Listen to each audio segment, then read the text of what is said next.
This is Major Harry M. Runkle, interviewing officer for the Commanding General, Fleet Marine Force Atlantic.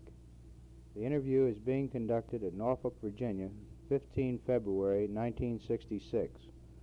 We are going to interview the officer in charge of the Detachment, 1st Force Reconnaissance Company, Fleet Marine Force Pacific, Captain David Whittingham.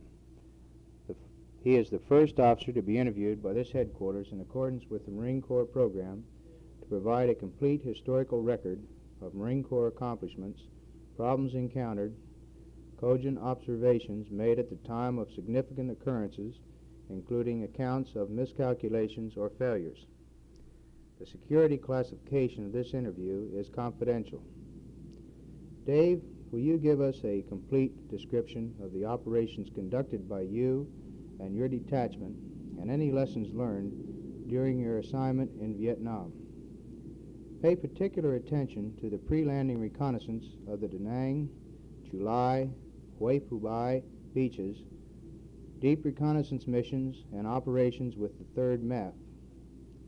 In addition, any new developments in tactics, techniques, or equipment, and any problem areas.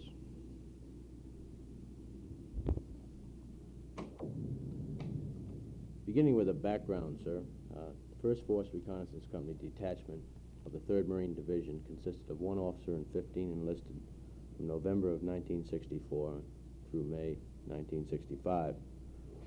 At that point, the detachment was increased to 2 platoon, 2 officers, and 30 enlisted by the addition of another platoon from Camp Pendleton. The detachment operated this strength until the end of August, when it was absorbed by the parent unit, the 1st Force Recon Company, FMF PAC. I then became executive officer of that company. Description of the recon of Da Nang, Hue Phu Bai, and Chu Lai beaches and lessons learned. First at Da Nang. The reconnaissance of the Da Nang city, the bay, and adjacent beaches was conducted during the period 23 to 27 October or February 1965. The nature of this recon, as in all others scheduled by Task Force 76, was an administrative, non-selective collection of information on a specified geographical area. The mission assigned was to conduct a hint-to-end recon to include info on beach exits, cross-country trafficability, engineer data, and military geography. These were executed in conjunction with Underwater Demolition Team 12 hydrographic surveys, with both our units operating off the USS Cook, APD-130. At Da Nang, the tactical situation did not dictate the use of a protective screening force, and we only received isolated sniper rounds.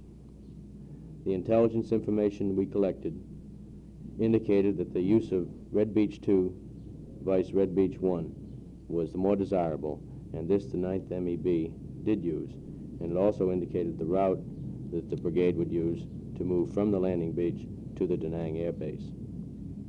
Dave, will you elaborate on this information you say you collected that dictated the use of Red Beach 2 for the landing and the route used in moving into Da Nang Air Base? We found that Red Beach 1 was unsuitable primarily because of the congested hamlet and salt pine growth that backed the beach itself. There were some disadvantageous features from a hydrographic standpoint, but where it would have been easy enough to land across the beach itself, we found that there were not sufficient beach exits which could accommodate the troops and vehicles that we anticipated bringing across the beach and on through the city to Da Nang. We found Red Beach 2, although not necessarily better hydrographically, did give us better access to the inland area and provided us a less vulnerable route to the airbase from the beach itself. The bridges that we might encompass or that we would encompass in landing were not as vulnerable and were not as numerous on the route from Red Beach 2 to the airfield.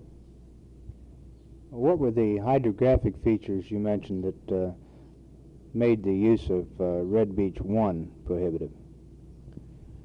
At Red Beach 1, there was an extremely flat gradient, which of course prohibited the landing of our Navy landing craft, amphibious landing craft. Also, the presence of sandbars, as I recall, also precluded landing.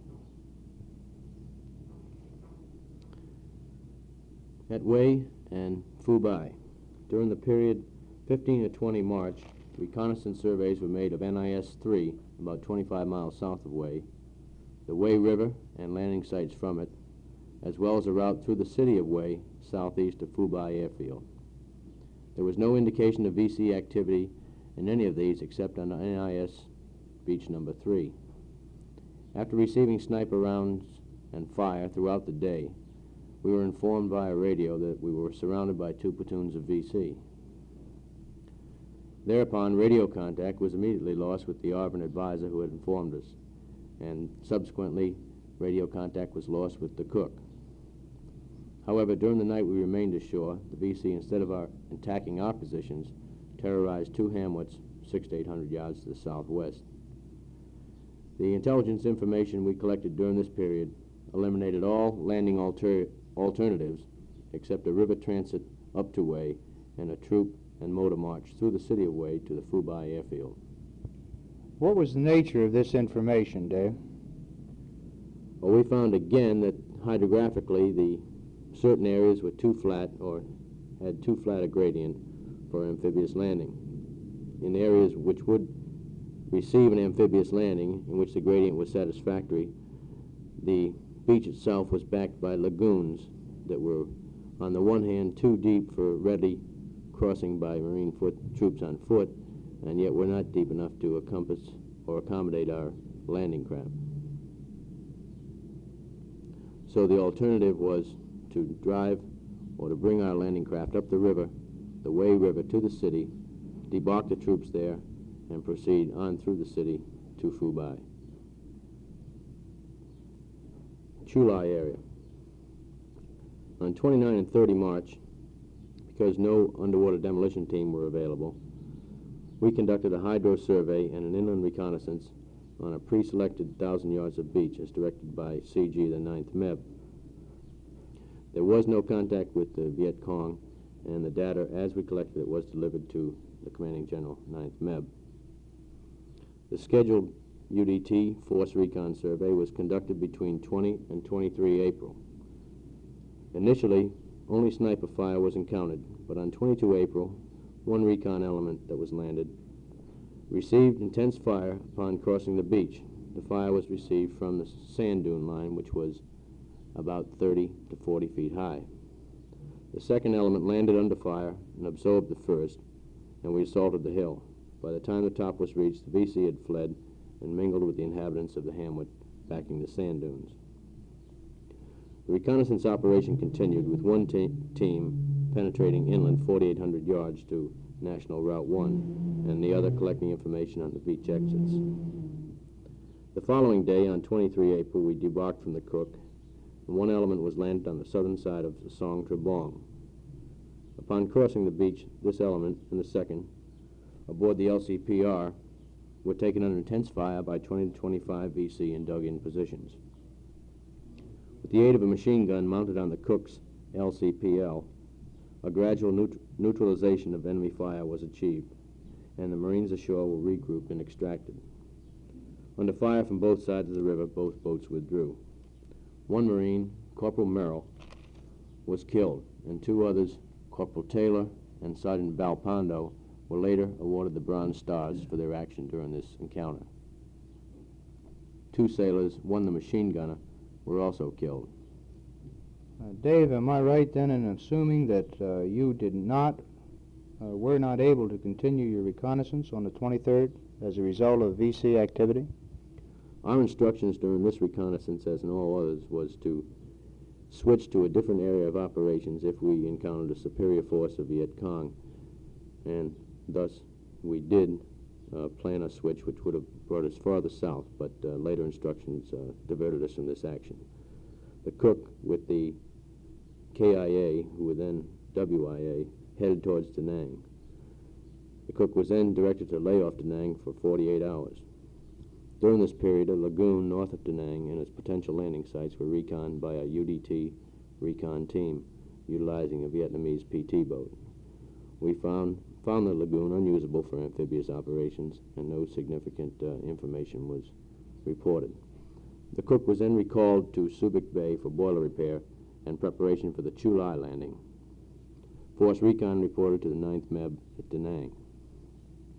The information collected on Chu Lai provided useful data on beach exits, cross-country trafficability, and road bridge specifications in preparation for the 1st Marine Brigade landing. Lessons learned from this period of operation.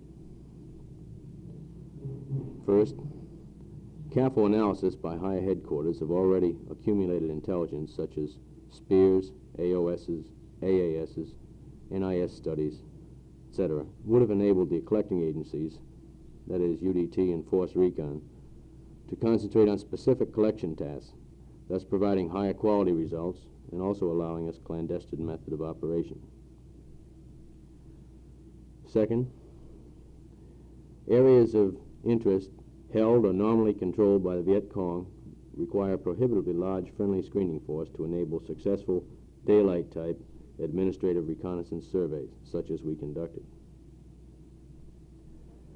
Third, a significant portion of the non-transmittable data which we collected did not reach Marine hands in time to be useful.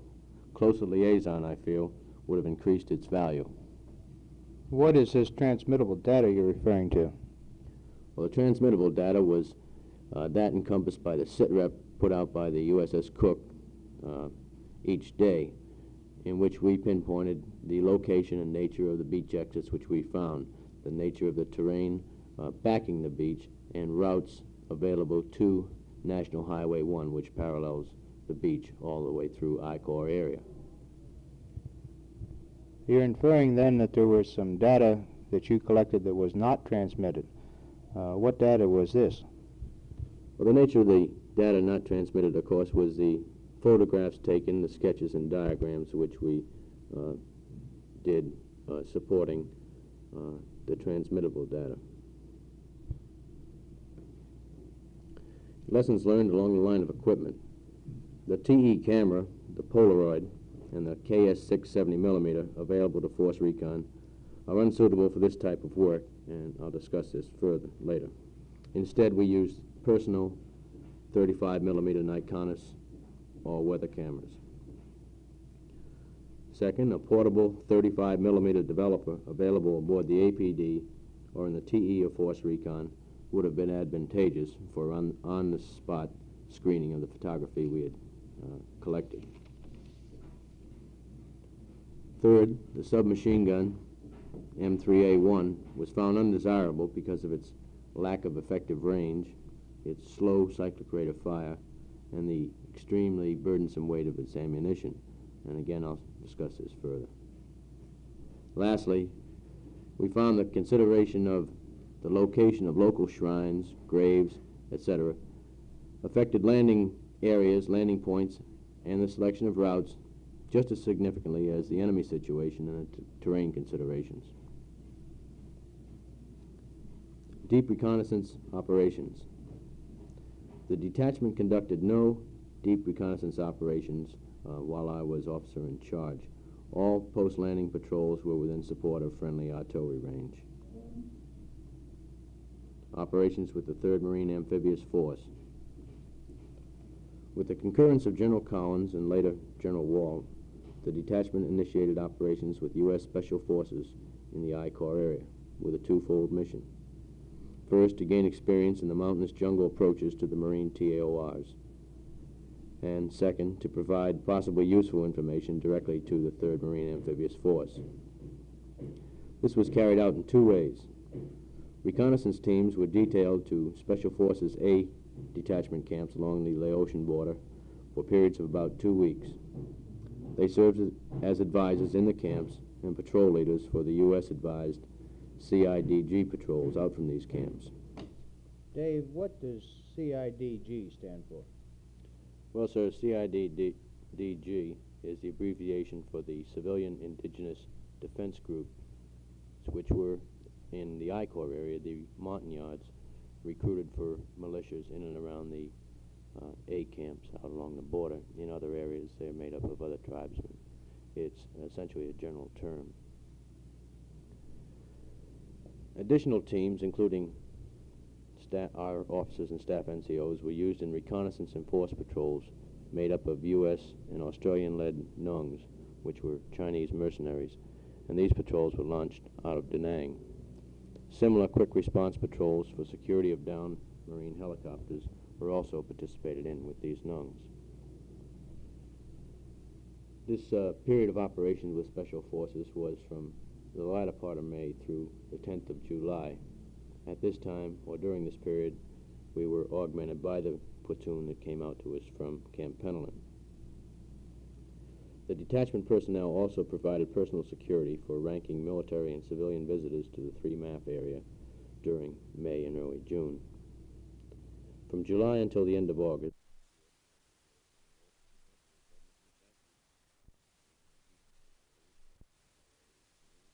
Recon Battalion. These patrols were normally 3 to 4 days in duration, but were limited by the range of the PRC-10 radio to about 20,000 yards inland. The teams were introduced individually by helicopter, dropped off from the main body of a larger deception patrol, and also worked out of a tactical base camp. Recovery of teams was made primarily by helicopter. During this period, 3 detachment members received Purple Hearts, and 1, Corporal Frank, a Navy Commendation Medal. Several short patrols were also conducted for the 3rd Battalion, 3rd Marines, and 2nd Battalion, 4th Marines during this time. What was the purpose of these patrols, Dave? During a short period of time, B Company of the 1st Brigade was not available for reconnaissance operations in support of the subordinate battalions. At this time, requests came from 3-3 and 2-4 for certain information collection missions. So we were available and effected the missions at that time. The patrolling operations were cut short by Operation Starlight when the unit was attached to Colonel Fisher's 2nd Battalion, 4th Marines. Upon Starlight's conclusion, all detachment personnel were recalled to Da Nang and became part of the 1st Force Reconnaissance Company, 3rd Marine Amphibious Force, which had just arrived in the Republic of Vietnam. What date was this, Dave? It was in the latter part of August that elements of the 1st Force Recon Company itself from Camp Pendleton arrived in the Republic, and they were staged on in right on through my departure around the end of November. Lessons learned during this period of operations. First, successful daylight helicopter entry can be best accomplished at dusk, wherein if the members are, or the patrol personnel, are observed by the Viet Cong, they have the protection of darkness in order to evade the possible contact with VC. We found this to be much more advantageous than going in at first light and having to avoid the VC during the whole period of daylight. Secondly, night helicopter entry of teams must be carefully rehearsed, but can be accomplished. The landing zones must be reconned by overflight in as clandestine a manner as possible by the same individuals, that is, the patrol leader and the aircraft commander, who will participate in the actual operation itself. And the deeper the penetration inland and further away from the coastal area, and the poorer the helicopter landing zone, the better the likelihood of success. Thirdly, poor landing zones high up on the ridges and high ground attract less fire than the lowland, paddy, and valley areas, and afford the Viet Cong less desirable firing positions to take either the helicopter or the debarking reconnaissance personnel under fire. New developments in tactics, techniques, and equipment. First, Dave, before we get into that, let me ask a question about these poor landing zones. Were these difficult to find, or did you find no trouble in coming across poor landing zones up on the high ground? We found that once the aviation squadrons are in country for a short period of time, their criteria for a helicopter landing site is lowered significantly from what we might find here in the States, and that the aircraft commander is happy to just accept that which will encompass just about the size of his helicopter, sometimes going as far as just touching one wheel to the deck and letting the patrol or recon personnel jump out maybe 6 or 8 feet to the ground. Again, back to new developments in tactics, techniques, and equipment. First, maximum use was made of drop-off patrols. That is, a large force of either infantry, division recon, or Special Forces indigenous troops conducts an overt operation, preferably over a circuitous route. Stay-behind teams, which are within this patrol, are dropped off at night in dense growth areas, etc. The disadvantages of this mode of insertion are that, one, overt indication of interest in the area by the presence of the large deception force, and also the possibility of the entire unit being struck by a superior Viet Cong force without proper friendly support. Will you describe these stay-behind teams so far as their size, the normal missions assigned, and any significant successes we've enjoyed as a result of using this technique? Normally the size of the team was essentially a TO recon team of 4 men, although we used sometimes 5 or 6 man teams.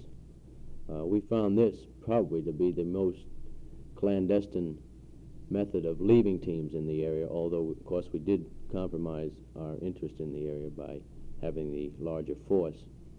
For example, one time just south of the Chulai airfield in the 3rd or around the 3rd Battalion, 3rd Marines TAOR, Colonel Muir requested some information in the vicinity of a village complex.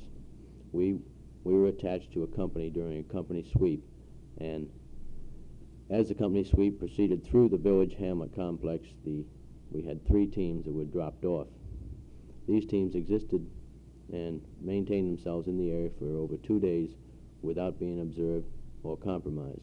And at some points, the teams were no more than 50 to 75 yards away from the nearest habitation.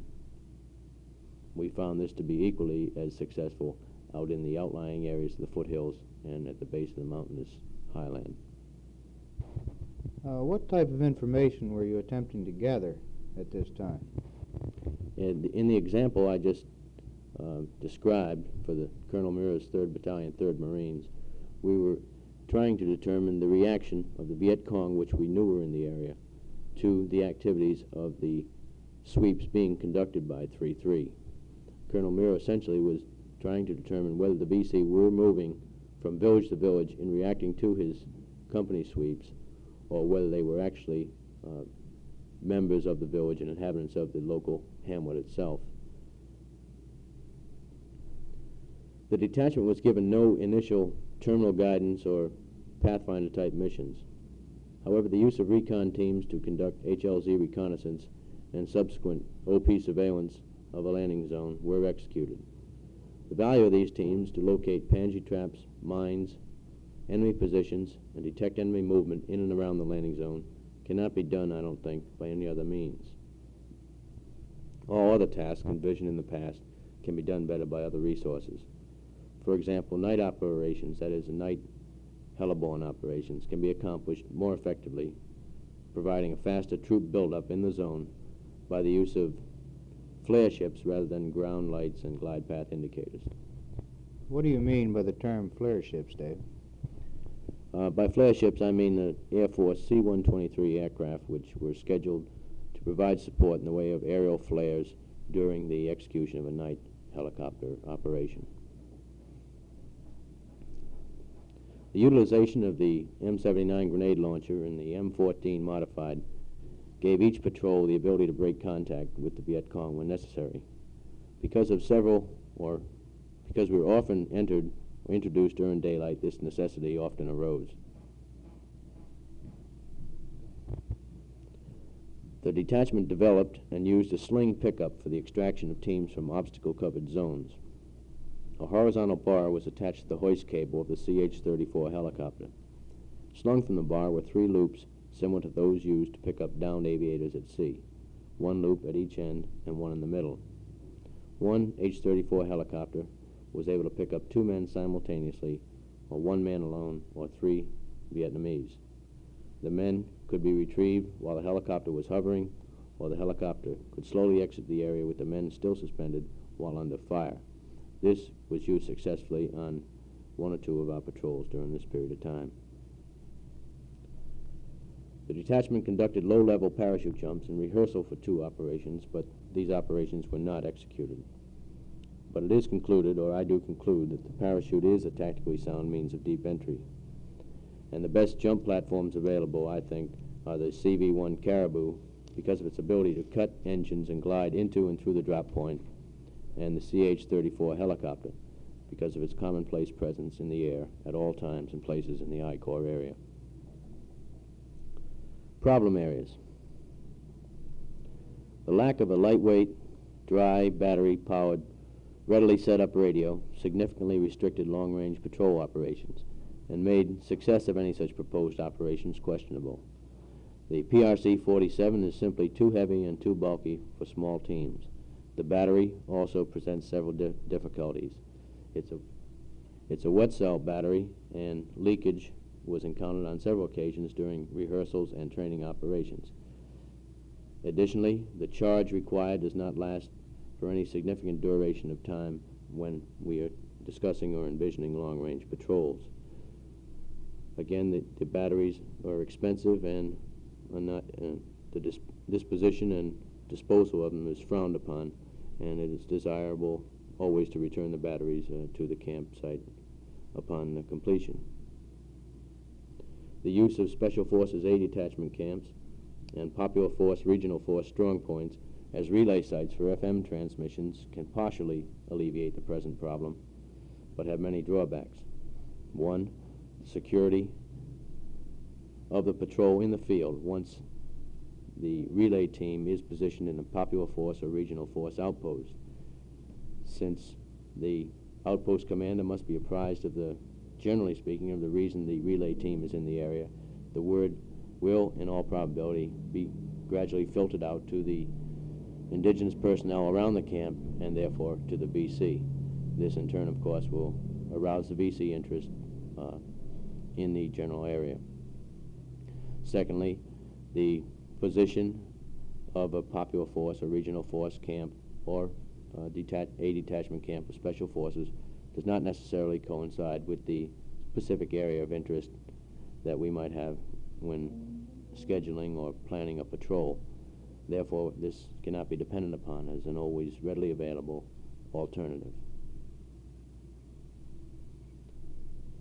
Problem areas, weapons. As previously stated, the submachine gun caliber .45 M3 was found to be unsuitable. Our detachment utilized M2 carbines as the basic weapon, augmented by M14s modified and the M79 grenade launcher for specific missions. The M3A1 lacked the range and the accuracy to cope with snipers and fire from any distance, such as across rivers or paddies. The cyclic rate of fire was too slow to provide suppressive fires when caught in an ambush or in a chance encounter with Viet Cong forces. The weight of the .45 caliber ammo, plus the length of the magazines, also proved to be both burdensome and cumbersome in dense, thick terrain. The Stoner carbine would appear to be the ideal weapon based on what I've read and discussed with other individuals. However, based on my use of the M16, the old AR-15, this would be a substantial improvement over both the M3A1 and the carbine which we used. The lack of a small waterproof camera hampered beach recon operations. The Polaroid only produces high-quality photos of objects out to about 20 feet. Additionally, the film deteriorates in the extreme heat we encountered over there, and the finisher will not dry in the high humidity. Additionally, too many manual operations must be made to achieve the end product of one photo. The 70mm KS6 is simply too heavy and bulky. Additionally, its minor workings, interior type, are too sensitive to shock and condensation. The Nikonus 35mm all-weather camera seemed ideal, and this is what we used. The requirements for reproduction and the requirements for enlargement can be readily met by the Nikonus. This is the end of tape number 1 for the interview of Captain Whittingham 1st Force Reconnaissance Company. The remainder of the interview is continued on side number 2 of this tape.